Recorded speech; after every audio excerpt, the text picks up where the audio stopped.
Breaking news tonight, little Madeline Soto, just 13, now believed to be dead when she is actually buckled in with a seatbelt in the car of her mom's boyfriend. That's right. Is she actually buckled in, dead, and he's driving around with her? Because when you look very carefully at Granny's surveillance video, she's tilted over to one side, her head is over, and her mouth is open. Is this, after years of sex abuse by mommy's live-in? I'm just trying to take it all in, and from what I can determine from our own investigation here at Crime Stories, that sex abuse by mommy's boyfriend started around the time little Maddie was just 8 years old.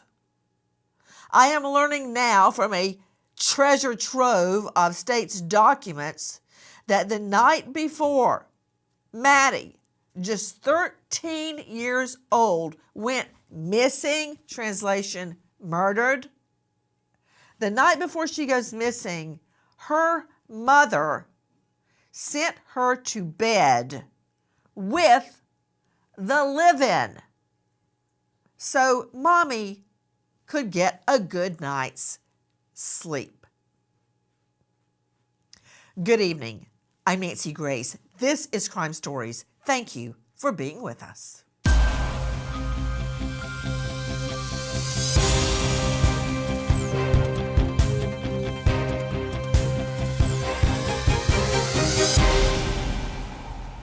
So Madeline is 13 years old. She has been missing since 8:30 on Monday morning when mom's boyfriend dropped her off near Hunters Creek Middle School. He dropped her off actually near the Peace United Methodist Church on Town Boulevard. Okay. So she was supposed to be dropped off at school, didn't make it to school. Didn't make it to school. I went to pick her up from school today, Okay. and she never came out. They announced it over the speaker, and I'm just like, maybe she walked here, because sometimes she'll walk here to this office. Mm-hmm. I came here, nothing. I went back to the school, they were closed. I got an email from the school saying she was absent, but I also messaged her teacher, and he looked at her entire attendance today and saw that she was completely not at school today either. Okay. So she never made it. Okay. What's her name? Madeline. Madeline. Madeline. Last name? Soto. Soto. Soto. Yeah. Stop it. Stop it. I know it's your natural reaction to look at the person speaking. That would be Maddie's mother speaking. But I want to play that one more time because the guy that hands over the cell phone is the live-in. Oh, let me clarify. He's not really a live-in because he spends half of his time living with his parents at his age and the other half of the time bunked up at Maddie's home with Maddie and her mother. So I know you want to look at the mother because she's speaking, but I want you to look at him now. Remember, you just heard the sheriff, who's an incredible sheriff, John Mina, and he's saying that the boyfriend, Stephen Stearns, dropped Maddie off that morning at school. No, he didn't. When I heard day one that she got dropped off at the Peace United Methodist Church and not school, and there was confusion about where she got dropped off, right there, you know what? I know where I drop my children off. I know where they get out of the car. How come he did it? Why was there confusion about that? That's a whole nother can of worms. If you don't mind, control room, please, I want to hear that again and look at him. The girl's missing. And he's like, hey, can I bum a cig off you? He's just like so chill, not worried at all. Then I found out later that morning when everyone is running around trying to find Maddie, he says he's zonked out on sedatives because of his anxiety. I bet. Okay, let's watch that one more time. Okay. Thanks. So she was supposed to be dropped off at school, didn't make it to school. Didn't make it to school. I went to pick her up from school today, Okay. and she never came out. They announced it over the speaker, and I'm just like, maybe she walked here, because sometimes she'll walk here to this office. I came here, nothing. I went back to the school, they were closed. I got a notice, an email from the school saying she was absent, but I also messaged her teacher, and he looked at her entire attendance today and saw that she was completely not at school today either. Okay. So she never made it. Okay. What's her name? Madeline, Madeline. Madeline. Last name? Soto, Soto. Soto. Yeah. I just want to around his neck. How dare he even stand there like that?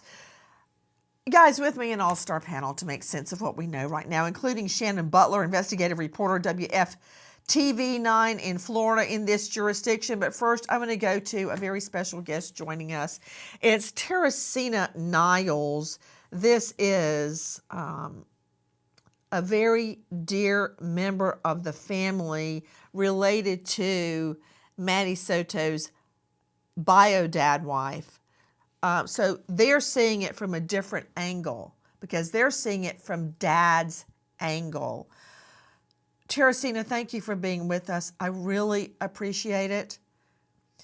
You know, in the last days, I've been reading all the new headlines, and we went further and there's a 900-page document that I have been, wading through. And I've got to tell you, it just made my heart stop. And I understand that you and Maddie's bio dad are reeling at the new information. Which aspect of the new information just released is the most concerning to you? I think the biggest aspect has been the timelines that, you're ready to hear, but you're never ready to hear. And so seeing those kind of lay out and essentially a lot of my family and we haven't read through the documents, but I have seen quite a bit from social media, and it's just devastating. And the description of how she was found and just things of that nature, you're never ready to hear something like that, especially when it's somebody that you've watched grow up, and it's truly devastating. And all love. of it.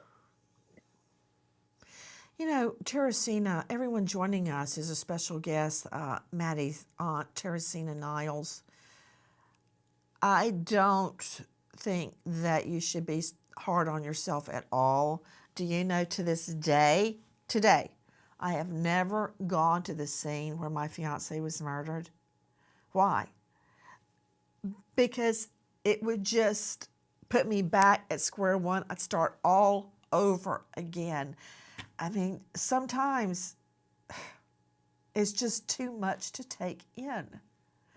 I've just been thinking so much about what I'm hearing. It's especially the allegation that Maddie was being molested by this guy as young as age 8. And I bet anything she never said a word to her dad about it.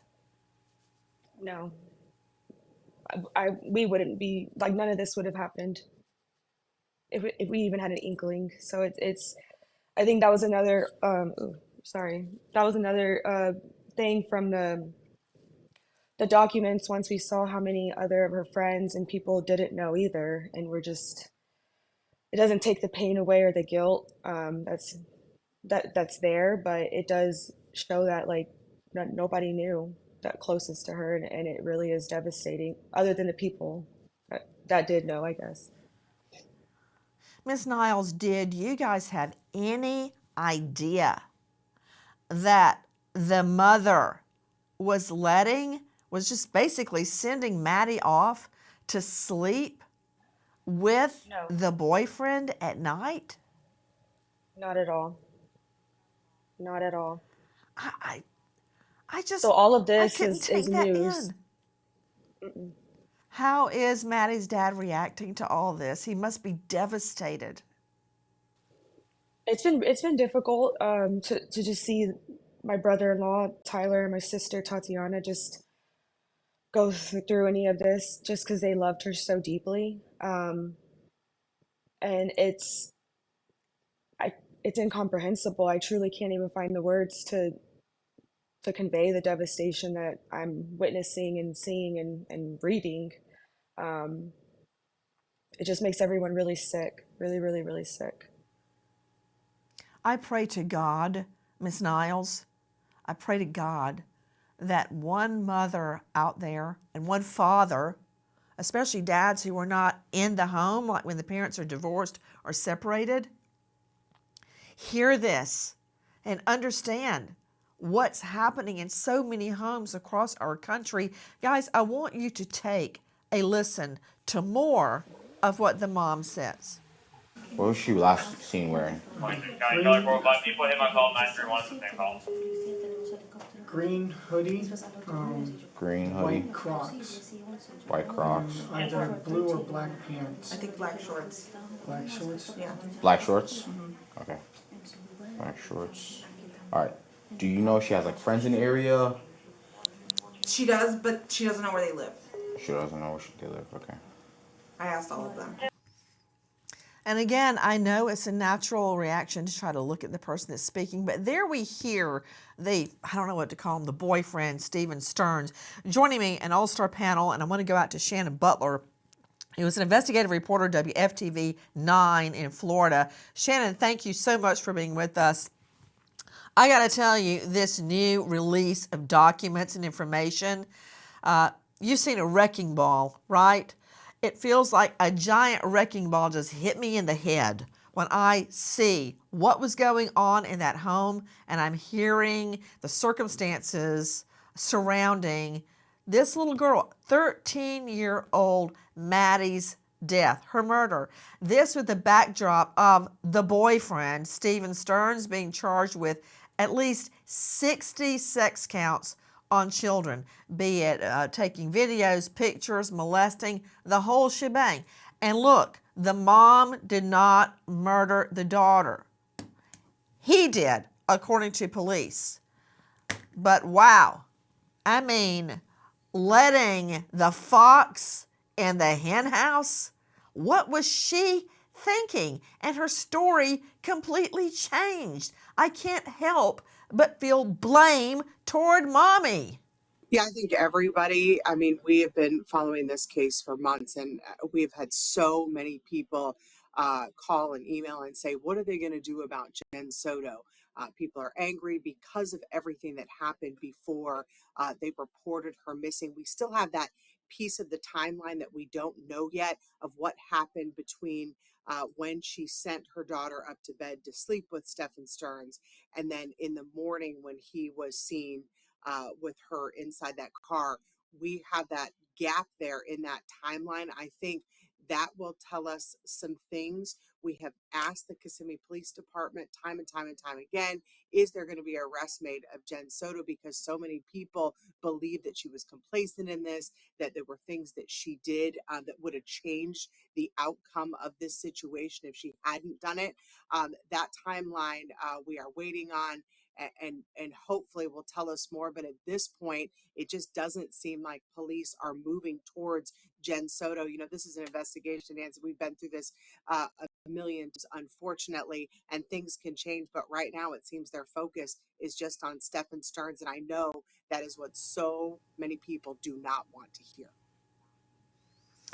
To Jarrett Ferrantino, homicide prosecutor in Pennsylvania, JarrettFerrantino.com, host of True Crime Boss podcast. Jarrett, thank you for being with us. Jarrett, how many times have you seen it? I've seen it so many times. I'm up to here with it. Mothers that side with the molester. I remember the first time I saw it, I couldn't believe it. I remember the case. I took the case to trial. I got held in contempt, blah, blah, blah. Long story short, mothers, girlfriends, lovers, mistresses siding with the guy that's molesting their child. Nancy, it's a power dynamic. It's crazy what's going on here in this case. The fact that Jen Soto is continuing to protect Stearns, at a minimum, she lied in the stages of the investigation.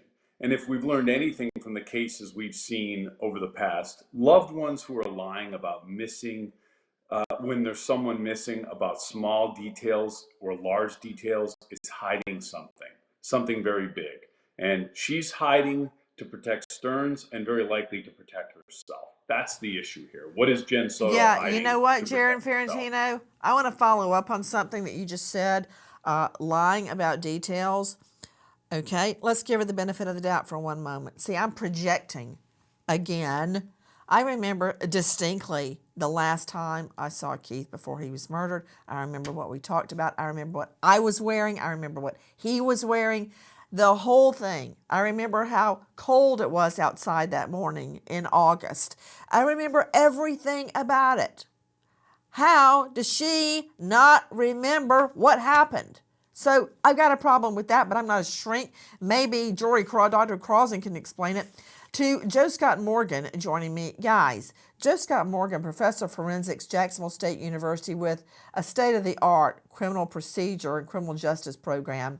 Author of Blood Beneath My Feet, host of Body Bags with Joe Scott Morgan. It's a hit podcast. I could go on and on and on. But what really matters to me about Joe Scott Morgan, he has investigated at least 1,000 unexplained deaths where he has to make the determination about what happened. He is a death investigator. Joe Scott, I'm getting chills on my arms, and I'll tell you why. How many child death cases have you seen where there were years of warning signs? Mommy, don't send your little girl to go sleep with your boyfriend. Don't. Hey, why is he even living in the house? Number one. I'd send him back to his mommy and daddy. COD. Right? Bye. That said, why wasn't he at work? What was he doing? How was he benefiting the family at all? The sign, you want to tell me, Joe Scott Morgan, that there was no sign this little girl had been being molested since she was at least 8 years old? Nothing? Not even a suspicion? And it happened for years. I mean, the little girl told people, I want to go live in the woods. Why? My daughter, has your son ever said that to you? My daughter and son have never said, I just want to go live alone in the woods. And they really mean it, and they say it over and over for years that they want to get away from home. Joe Scott, you see a dead child's body, and you know, Joe Scott, from all the cases that you have handled and investigated, that this could have been prevented. How do you do it?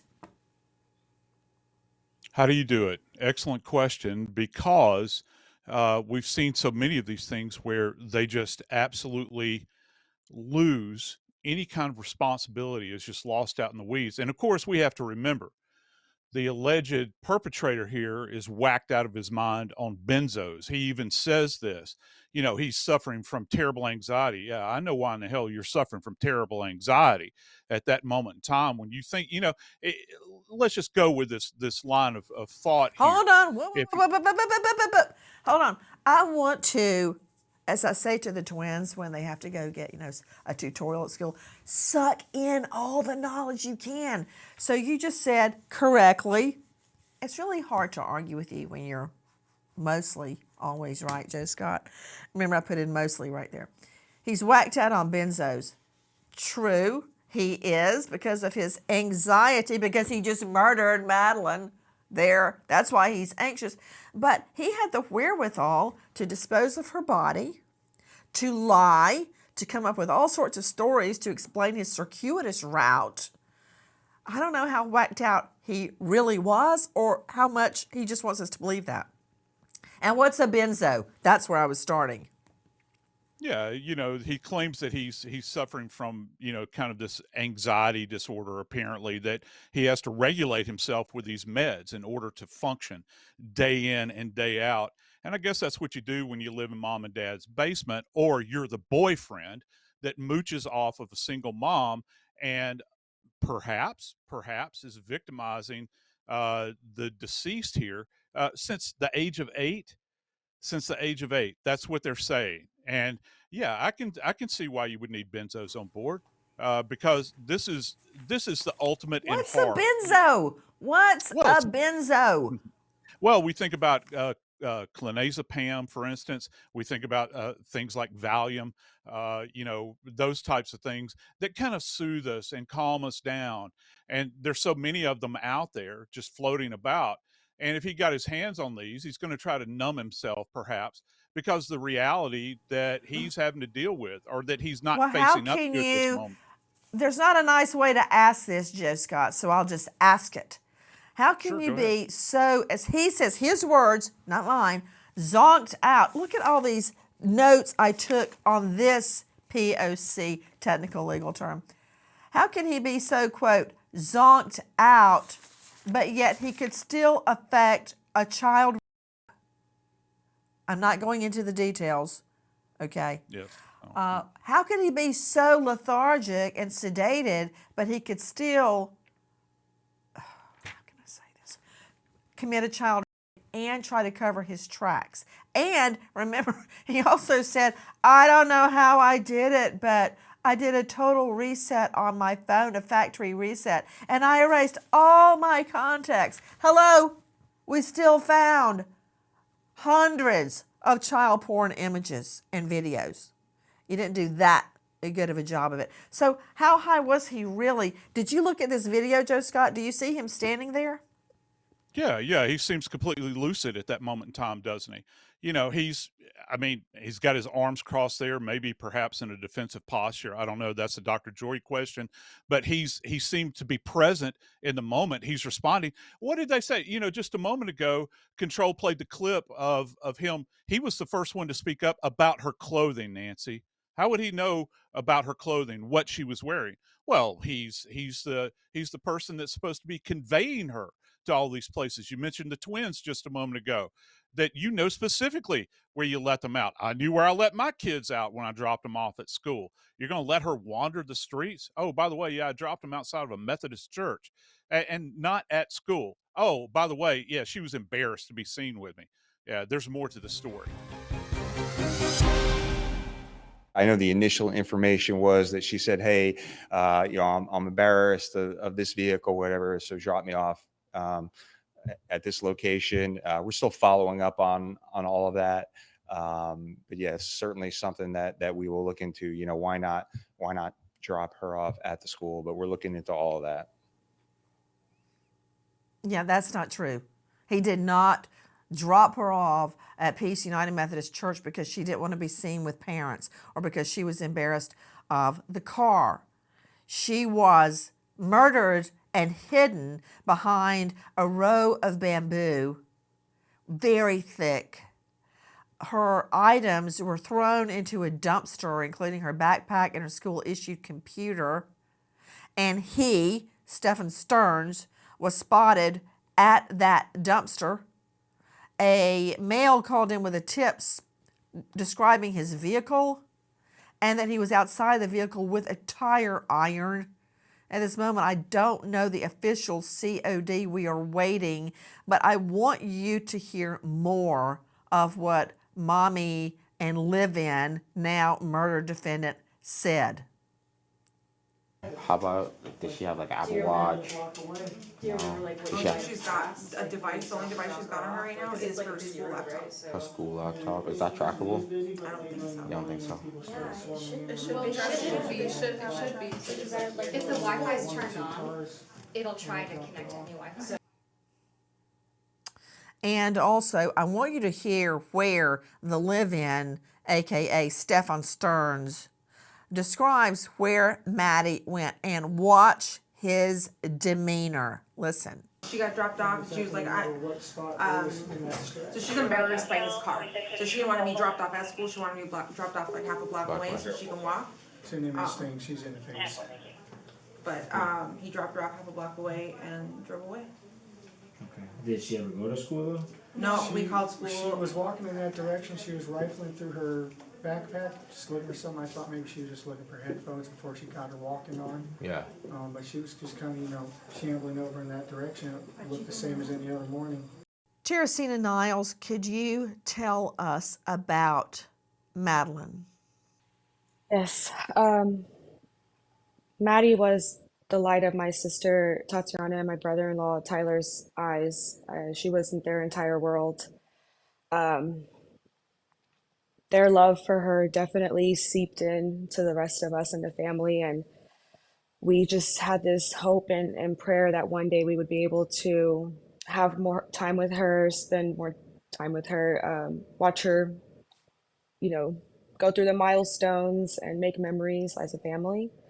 Um, but we weren't given that opportunity. So a lot of it was from watching afar. And when they did get, a chance to have her and be with her, they spent every moment like cherishing it. So this is all very difficult to understand, especially finding out in real time as well with the rest of the world, um, the nightmares she was living through and went through. And um, yeah, it's just been incomprehensible for us.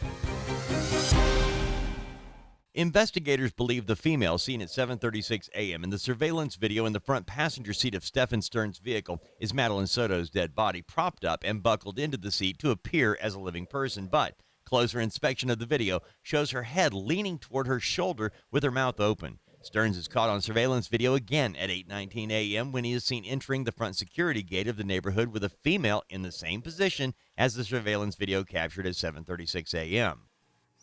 Jarrett Ferrantino joining me, veteran homicide prosecutor at jarrettferrantino.com, host of True Crime Boss podcast. Jarrett, I've been looking at this guy's statement. As we just saw on video, the level of detail he is giving.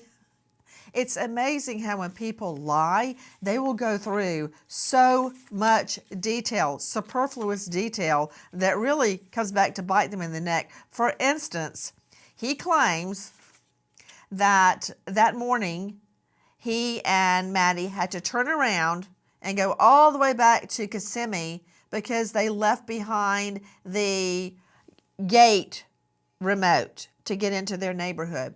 He then claims he had a flat tire. He then claims that he got lost and on the way to taking her to school, and he couldn't recount his exact direction. And this is because police kept asking him questions about where he went that morning and why he was spotted going eastbound on the highway. How does anybody tell that lie, Jarrett Ferrantino? It's a complete horror show, and he's desperate at that point. He's got to know the gig is up, Nancy. He's in lie upon lie. Anybody in close proximity of a missing child or murder who then claims they were just driving around or has erratic driving patterns, 9 out of 10 times is the person responsible. But you know what I thought was notable about that video we showed initially when they were reporting? He knew exactly what Maddie was wearing, jeans and a green sweatshirt. Mom got it wrong. Mom said she was wearing black shorts. So he was telling the truth about certain items and lying about others.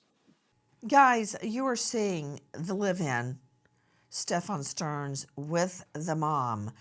I'm going to go to Dr. Jory Crossan joining us, psychologist, faculty, St. Leo University. You can find him at drjory.com. Dr. Jory, I'm always amazed at the level of detail liars include in their statements. But more fascinating is why women choose to be blind to the molestation of their children and actually side with the predator. I've seen it over and over. When you look, there's so much to the answering of that question because there's so much involved here. You can see that there's definitely a different type of relationship between the mother and the live-in boyfriend. When that first video, you watch the body language of both of them, they're almost in like support of one another with their story. It's like mother has a knowledge that there's some complicity on her part of this involvement here, and that she may not have all of the information from the boyfriend right now, And so she's kind of almost treading softly, even maybe fearing the worst has happened. But they're complicit in their actions. And I don't think they've gotten time to be alone to either share what's going on. And I don't think that the live-in boyfriend for sure has told the mother that he has killed her daughter. It's amazing to me that women will stand by a guy that is molesting their child. I don't get it. To Teresina Niles, this is Maddie's aunt on the dad's side. Teresina do you know whether the bio dad has confronted Maddie's mother? Confronted her in the past about other things, or I'm confused. Well, yes, Sorry. that's a good start. Thank you. Did he ever confront her about the living situation with the boyfriend? No, I don't think a lot of us were aware of any of that. Ah, so that was hidden from the bio dad. Has he tried to get in touch with the mom since her body was discovered? No. Everything has gone through the correct actions to communicate with the liaisons that they have in place. I'm worried that Maddie's dad is blaming himself, and he should not.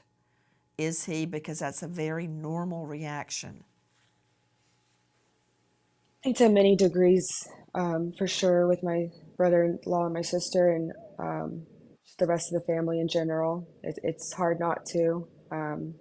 There was no signs, but it's looking back, you just, what if we could have done, or what if we would have known? And it's really hard not to live in that and see them going through it. So it's definitely been a challenge.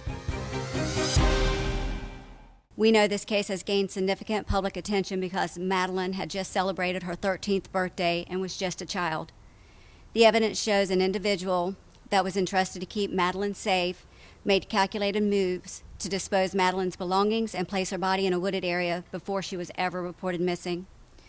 For the 4 days following her disappearance, the entire community was actively looking to find Madeline safe and alive. I want you to hear the boyfriend, Stefan Stearns, speaking to police, and what a wild story he gives. Reminds me a little bit of Top Mom Casey Anthony. Her story kept changing and changing and getting bigger and bigger and bigger of a lie. Same here. Listen. At 8:10, your car is seen going southbound at this intersection. So meaning going toward Kissimmee. I had forgotten something. I had forgotten my gate clicker. I'm sorry. I forgot. I had gone back to the house real quick after we left because I had forgotten my gate clicker. I actually had to go through the front gate and use my parking pass to grab my clicker. So it was the wrong time. I'm sorry. Like I said, I was guesstimating these times. I'm not a morning person. Not a morning person. To death investigator Joseph Scott Morgan, not a morning person. The daughter is missing and he's not a morning person, so he can't answer police questions. Joe Scott, you and I have very carefully investigated the case, studied this most recent outpouring of documents, and I want to hear your theory about what happened to 13-year-old Maddie. In my opinion, she was deceased when she went into that car, Nancy. Now, for me, I think that it was something that took place in a very private location in order the facilitation of her death. I'm speaking of, and then he had to secret her out of that location into the vehicle and transport her away. That vehicle itself is going to play a key role, I think, because we have to consider all things. Remember, her autopsy report has not been released, and by virtue of Florida statute, it's not going to be, apparently, because we have an involved minor here. But here's the thing. She's, we talk a lot about primary scenes and secondary scenes and tertiary scenes. This car itself is a crime scene. I want to know what physical evidence they found in there. And I know before everybody jumps to the conclusion, well, her DNA will just naturally be in there because she frequents the use of that car with this fellow. However, I want to know what the source of the DNA is. There blood in that car specifically? That's something that you would not anticipate being in there.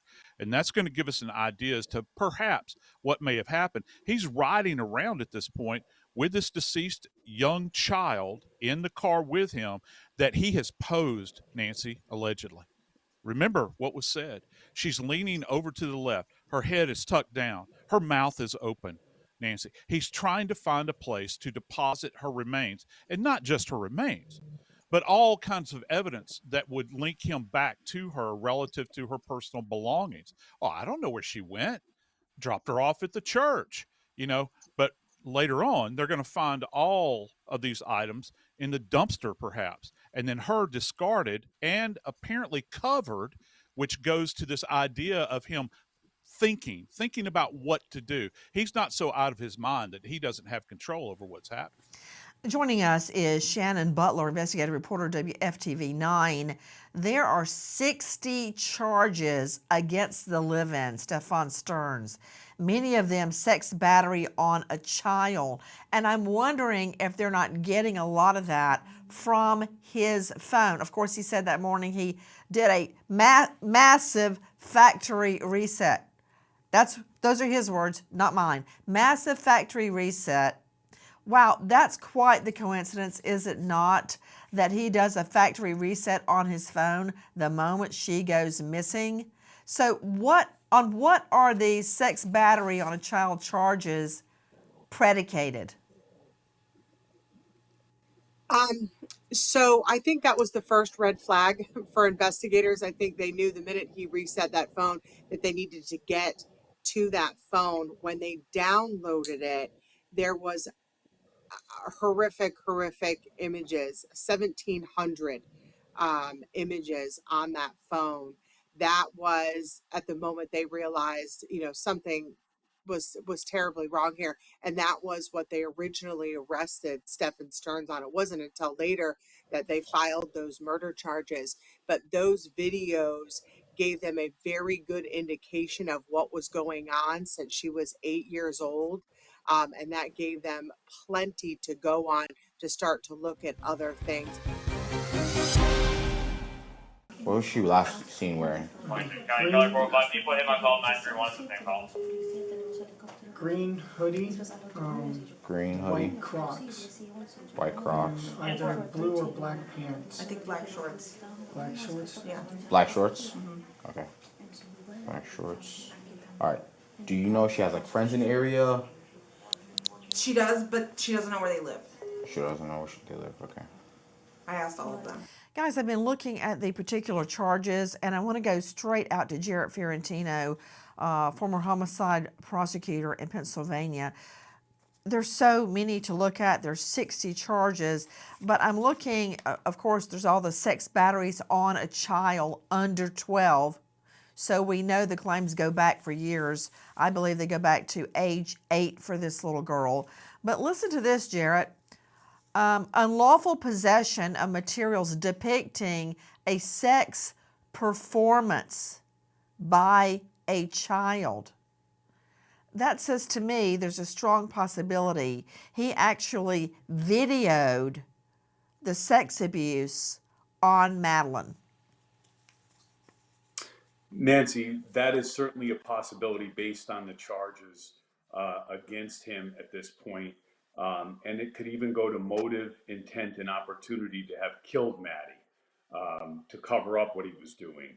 I also note recovered in his vehicle was a phone tripod used for filming, which again, that's just my mind assessing the evidence and looking at what was recovered here. It's not too much of a leap to think that somebody collecting child sexual abuse materials wouldn't be documenting the abuse he's committing on Maddie. So those charges may be just that. To Teresina Niles, this is Maddie's aunt. Teresina, what is your message to parents listening tonight? When Maddie passed away, at the funeral, we we all went as a family, and promised her that she didn't die in vain. And I wanted to work really hard in ensuring that, with, you know, taking care of being strong for my family and also being strong for her. I know that since this has all started and happened, I've worked with many advocates that are local in Florida, and they've really helped kind of bring all these communities that have reached out to my family and I, supporting us during all of this. And it's solely on Maddie's behalf, and it hasn't gone unnoticed for sure. It's amazing to me that you and Maddie's father can put one foot in front of the other. And I want to thank you for being with us today and Thank you. sounding the warning for other parents out there, because Maddie never mentioned any of this to her father. He didn't see any signs, not just him. You didn't. The stepmom didn't. The teachers didn't. Very rarely do child molestation victims actually speak out. They think it's all their fault and they're embarrassed. So they go to great lengths to actually cover it up. And I hope her dad knows that. Guys, I want to report that this is a death penalty case there in Florida. And Florida typically doesn't just give the sentence of death penalty, they carry it out. We wait as justice unfolds, and now we stop and remember an American hero. Deputy Sheriff Christina Mussel, DeKalb County, Illinois, just 35, dies in the line of duty, hit by a drunk driver.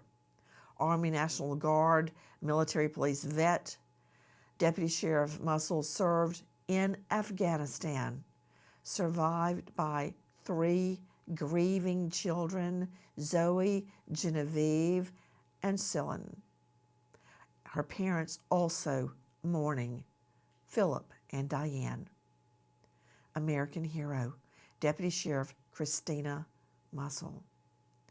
Thank you to all of our guests, and especially to you and our new MSM family for being with us tonight. A special thank you for our guests joining together in a very, very difficult and painful discussion, but the truth, especially to Teresina Niles, Maddie's aunt.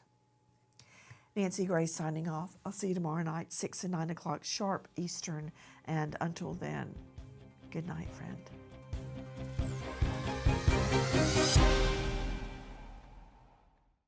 Guys, thank you for watching Crime Online with Nancy Grace here on YouTube. To get the very latest, subscribe to Crime Online here